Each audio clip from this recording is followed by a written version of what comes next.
démocratie alors professeur tamit si boobu polémique entre Thiat tamit ak le DG ki nga xam ne aussi moom mooy Fadilou Keita donc ci li nga xam ne jëm na si salaire DG yi ñu jàpp ne am na DG yu fayeeku 16 milliards. loolu est-ce que mën nañu ko 16 millions je veux dire est-ce que mën nañ ko concevoir ci actuel gouvernement bi nga xam ne ñu ngi woote rupture. non man nag mënuma ko confirmer de. oui parce que nag xaw ma nag DG buy fayeeku 16 millions de. 16 millions c'est trop. waaw mën na am. oui koo xam ne dafa fekk salaire boobu ba pare ba ko fa. waaw loolu mën na nekk. waaw oui mais tolloo nañu benn niveau boo xam ne hiérarchisé woon nañu salaire yi am na benn instant xaw ma nag dañ ko respecté woon am déet. pour wax ni DG kat xaw ma DG lii DG xaw ma daal am na montant xaw ma daal fooy toll. léegi nag ndax am na DG bu fayee ko 16 millions. je sais que loolu dama koy gëstuwaat xam nga wax loo xam dafa baax. waaw parce que je me suis pas trop intéressé au salaire kii la muy percevoir kii la muy am. ak yooyu je sais que ni nekk fi DG neex na parce que da nga am salaire bu baax. am yenn privilège yi. waaw mais nag un salaire de 16 millions moom yàlla xam na ne xaw ma si dara. c'est trop waaw. alors mais bu fekkee ne am na moom loolu moom lu ñu war a xool la. lu ñu war a xool ah déedéet waaw. bu fekkee ne am na lu ñu war a non 16 millions directeur général. oui non lu ñu war a xool la bu dee am na laa wax. lu ñu war a xoolaat non lu ñu war a xool la moom. si ñu bëri jàpp ne aussi pour plus de transparence war nañu mën a publier seen salaire ñoo xam seen salaire est-ce que loolu aussi. bon je sais pas trop parce que comme on le dit le salaire tamit dafa xaw a. kii daal mais xam nga bon chez nous par rapport à nos réalités.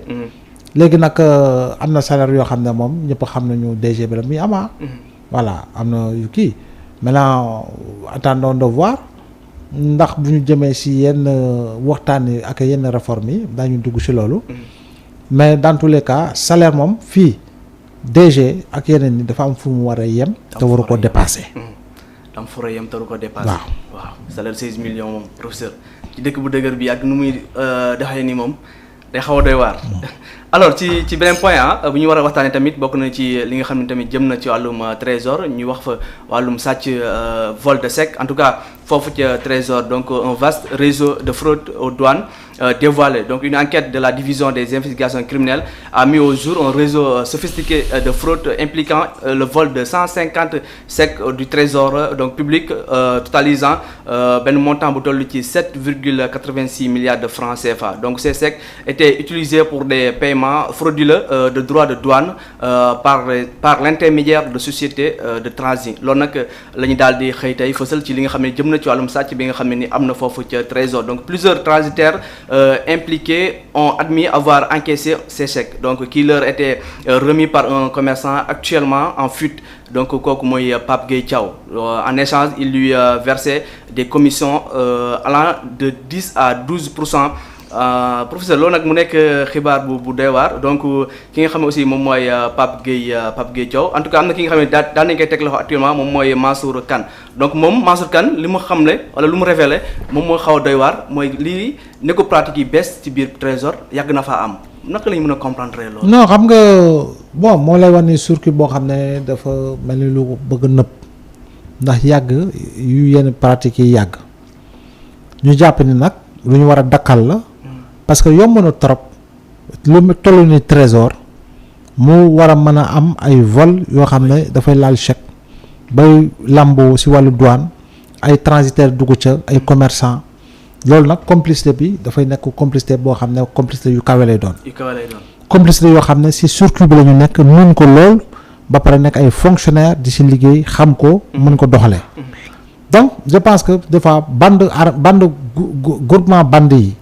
foofu nga dagg bopp ba dagg yaram bi tasaare tànk yi. dagg bopp bi dagg yaram bi tasaare tànk yi. waaw tas ko tasaar. voilà pour effectivement ba nga xam ne pratique yu mel ni dëgg-dëgg suñu administration dootu fi am parce que notre administration comme ni ñu ko waxee lu fi am comme détournement comme corruption comme nangam il y a une complicité de personnes qui travaillent dans l'administration sénégalaise. Oui, effectivement. donc war nañu fexe daal comme lii teg nañ ci loxo remonter. fil bi xool bu baax seetantal ba pare andiwaat ay yeneen réforme aussi ci trésor parce que tamit la nga fay dégg ci ay yenn buxum yi mi ngi bëgg a bari et que autorités yi jël ci ay mesures ku ñu war a sanctionner ko sévèrement parce que am na ñoo xam ne c'est les ennemis du pays c'est des ennemis du pays. Ah oui am na yenn pratiques yi il faut être un ennemi de son propre pays pour nangu koy def. waaw am na loo xam ne moom oui. voilà très sincèrement. mun ñu ko comprendre. mais bon kuy xaalis moom doxul jàmm. comme on dit 10 millions 20 millions 30 millions nga koy dajale sur ay période waaw moo tax happiness bi des fois.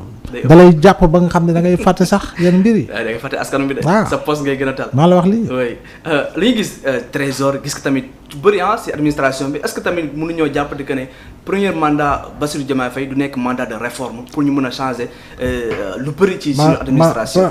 fii ku fi ñëw ku tàmbale woon réforme ba tey ku fi ñëw tey dina continuer di def ay réforme parce que ba ñu commencé war a tàmbale si wàllu réforme yi du tey malheureusement on a pratiquement jamais fait de réforme importante.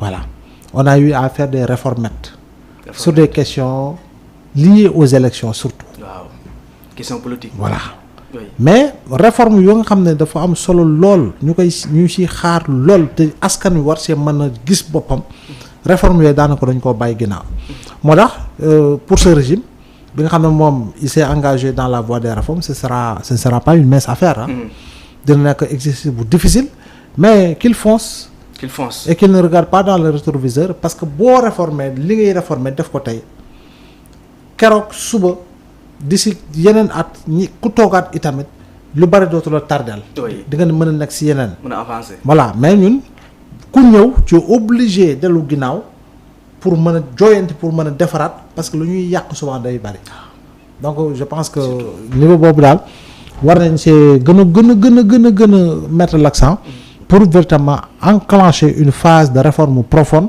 ba nga xam ne d'ici 20 ans 30 ans yu bari daf ñuy féete ginnaaw te kenn dootu ko laal. te moo dépassé yu bari.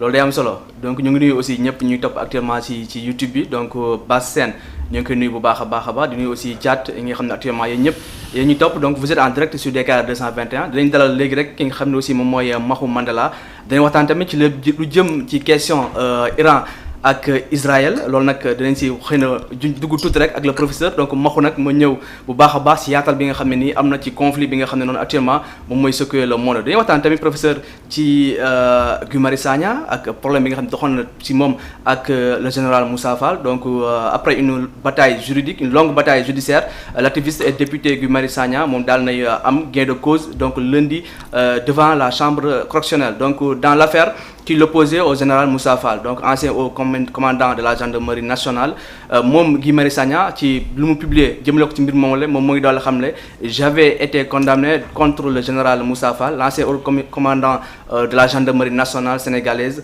après avoir fait 10 jours de prison à 3 mois de prison 10 jours de prison à 3 mois de prison avec sursis et 200 000 francs CFA d'amende donc loolu moo nekkoon coow li nga xam ne doxoon na ci diggante Guy Marius Sagna ak le général Moussa Fall ba tey ci Guy Marius Sagna texte bi nga xam ne daal na koy bind moo ngi xam ne il avait voilà la chambre correctionnelle a infirmé le jugement situant à nouveau la justice a décidé la relaxe c'est-à-dire le tribunal m'a déclaré non coupable des accusations du général Moussa Fall professeur général Moussa Fall coow li nga xam ne nii amoon na fi moom doxoon diggante moom ak Guy Marius Sagna chambre d'accusation daal di àtte ba jox ki nga xam ne moom mooy Guy Marius Sagna dëgg daal di koy relaxé mu mel ni moom tëddoon na déjà kaso ci loolu la te xëy na ba tey ñu daal di koy relaxé te loolu bëri na aussi lu ñu koy dégg souvent si suñu réew naka la ñu mën a def ba mën a éviter yu cas yi demee noonu.